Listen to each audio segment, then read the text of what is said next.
Enggak. Assalamualaikum warahmatullahi wabarakatuh. Waalaikumsalam warahmatullahi wabarakatuh. Siang anak-anak. Selamat siang, Bu. Gimana kabarnya hari ini? Baik. Tapi lapar, Bu. Oh, lapar ya. Sama Ibu juga nih. Sebelum memulai pelajaran pada siang hari ini, mari kita berdoa menurut kepercayaan masing-masing ya. Berdoa mulai. Berdoa selesai. Ibu mau ngecek kehadiran dulu ya. Baik, Bu. Hari ini siapa yang nggak berangkat? Nanti Abdul Nanti sama Abdul nggak berangkat, kenapa ya? kurang tahu, kayaknya sakit, Bu. Sakit. Abdul? Bolos, Bu. Oh, bolos. Ya udah nggak apa-apa. Hari ini kita akan membahas teks laporan hasil observasi ya anak-anak. Ada yang tahu nggak sih apa itu teks observasi? Tidak tahu, Bu. Belum tahu ya? Belum. Jadi pengertian teks laporan hasil observasi adalah tulisan yang berisi penjabaran umum atau melaporkan sesuatu berupa hasil dari pengamatan observasi. Ciri-cirinya ada yang tahu nggak? Teks observasi itu apa? Ayo, ada yang tahu nggak? Nanti ini keluar di ujian loh. Kalian nggak tahu? Saya lupa, Bu. Oh, nggak belajar ya, Sevia. Ayo, kalian ada yang tahu? Tidak, Bu. Apa yang dijelaskan ya? Ciri-ciri teks laporan hasil observasi. Yang pertama itu bersifat objektif dan universal. Yang kedua bersifat khusus atau spesifik. Yang ketiga ditulis berdasarkan fakta. Yang keempat disajikan secara lengkap dan menarik dan tidak memasukkan hal-hal yang menyimpang. Kemudian ada ciri-ciri kebahasaan teks laporan hasil observasi. Yang pertama itu menggunakan frasa nomina atau kata benda yang diikuti penjenis dan pendeskripsi. Yang kedua menggunakan verba atau kata kerja relasional seperti ialah, merupakan, adalah, yaitu, digolongkan, termasuk, meliputi, terdiri atas, disebut, dan lain-lain. Yang ketiga, menggunakan kata penghubung. Nah, sebelum masuk materi yang selanjutnya, gimana? Mudah nggak? Bu, saya mau tanya, bersifat objektif dan universal itu apa ya maksudnya? Gimana? Oh, baik ya. Jadi bersifat objektif itu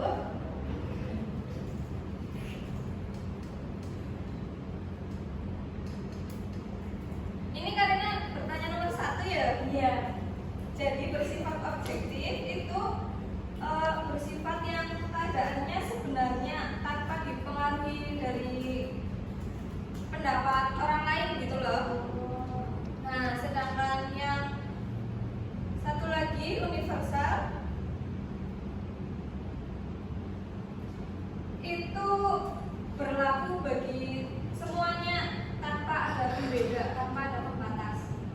Baik, Bu. Ada yang mau tanya dulu? Ya, yaudah Ibu lanjutkan ya. Iya. Kemudian ada struktur penulisan teks laporan hasil observasi. Strukturnya yang pertama ada pernyataan umum atau klasifikasi. Pernyataan umum atau klasifikasi ini berisi tentang informasi atau pengertian mengenai sesuatu yang dibahas atau hasil pengamatan yang telah dilakukan. Perlu diingat ya anak-anak, kalau di bagian pernyataan umum atau klasifikasi itu biasanya menggunakan kata penghubung, bukan kata penghubung, kata untuk definisi seperti apa aja coba? Adalah. Ya, terus? Iyalah. Iyalah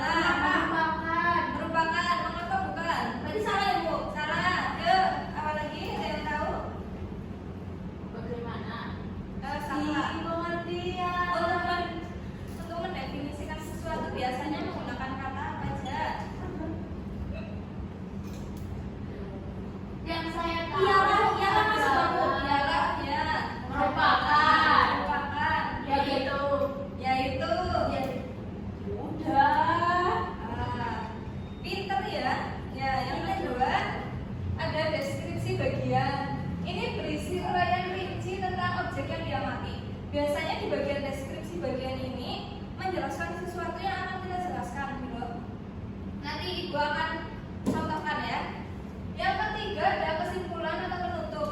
Di bagian ini merupakan bagian rinci akhir dari teks. Biasanya bagian kesimpulan atau penutup ini ciri-cirinya adalah di akhir teks tersebut. Nah, berikut contoh teks laporan observasi. Terlihat tidak? Terlihat.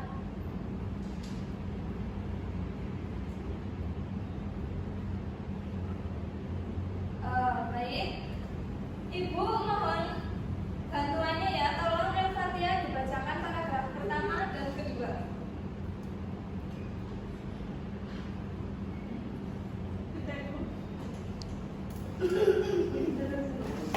Aku mah udah serius. Komodo adalah jenis reptil besar yang Fatia tolong dari judul ya. Komodo. Komodo adalah jenis reptil besar yang memiliki 4 kaki dan terlihat seperti kadang. Saya aja lagu yang baca.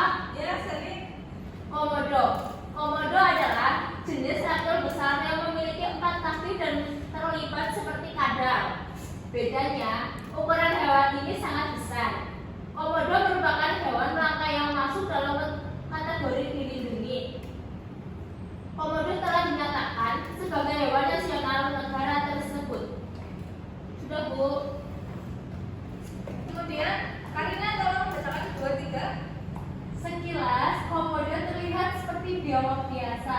Namun, jika diperhatikan lebih dekat, hewan ini jauh lebih besar dari biawak. Panjang tubuhnya bisa mencapai tinggi rata-rata orang Indonesia atau sekitar 165 cm. Panjang ekornya setara panjang badannya, sehingga membuat panjang total hewan ini menjadi sekitar 3 meter. Kepala komodo agak memanjang, mirip dengan reptil pada umumnya. Matanya kecil dan berwarna, mulutnya juga agak memanjang dengan gigi tajam yang banyak serta menyelimuti rahang di sekujur rahangnya.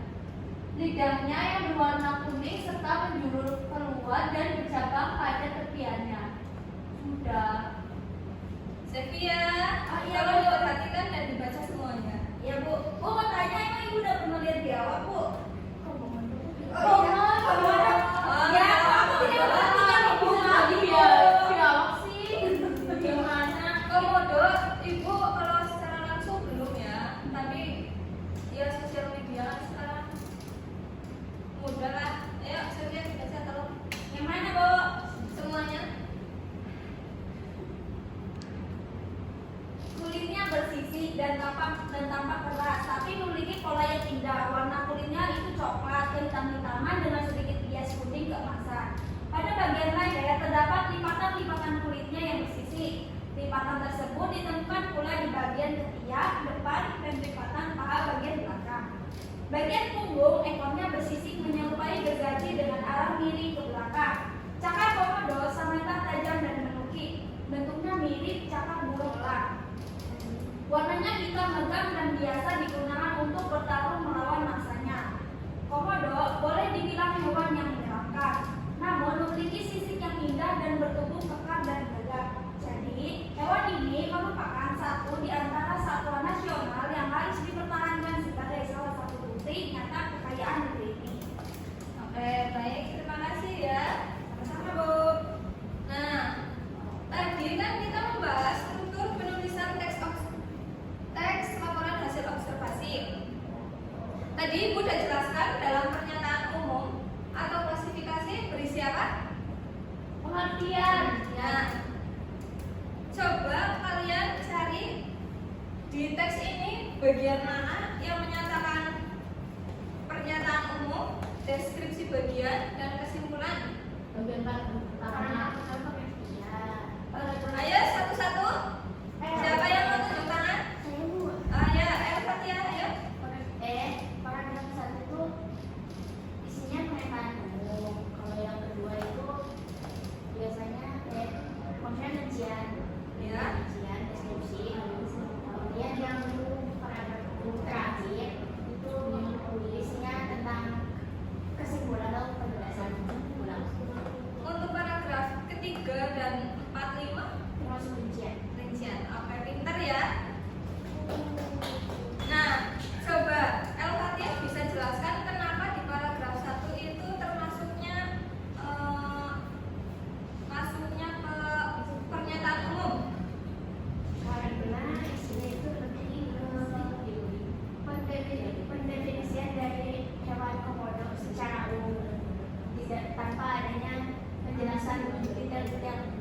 Iya, betul sekali. Tapi perlu diingat ya, ini ada kata apa coba? Adalah. Ya, betul. Apa lagi? Merupakan. Iya, Karina pinter ya. Di paragraf kedua, kenapa bisa disebut deskripsi bagian? Karena menjelaskan tentang karakteristik tubuh hewan tersebut, seperti contohnya panjang tubuhnya itu bisa mencapai tinggi rata-rata orang Indonesia sekitar 165 cm setara panjang badannya. Kemudian contoh lainnya matanya kecil dan berwarna, mulutnya juga agak memanjang dan gigi yang sedikit, gigi yang tajam. Seperti itu Bu. Ya, betul sekali ya. Ini juga para